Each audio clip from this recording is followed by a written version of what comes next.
باشمهندس محمود، ايوه. محتاج حاجه اسكن فيها وفي نفس الوقت يكون استثمار ناجح.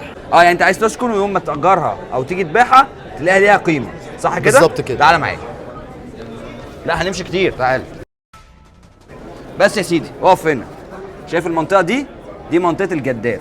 المنطقه دي انا بالنسبه لي هي الحاضر والمستقبل. طب ليه؟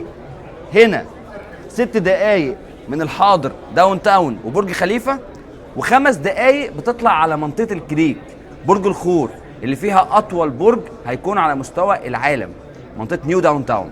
فانت بتربط لك ما بين الحاضر والمستقبل دايركت على شارع الخيل. عندي مشروعين، مشروع بنغطي جوست وعندي بنغطي ايفوري. بص كده، ده شارع الخيل، انت دايركت على منطقه الكريك نيو داون تاون، ودايركت برضو على داون تاون وبرج خليفه. فانت هنا 7 دقايق وهنا 5 دقايق. فالمنطقه دي مميزه جدا جدا كسكن واستثمار وايجار. الاسعار فيها دلوقتي بتبدا معايا من اول 950,000 درهم للاستوديو، الغرفه وصاله من اول 1,350,000 درهم، الغرفتين وصاله من اول 2,500,000 درهم.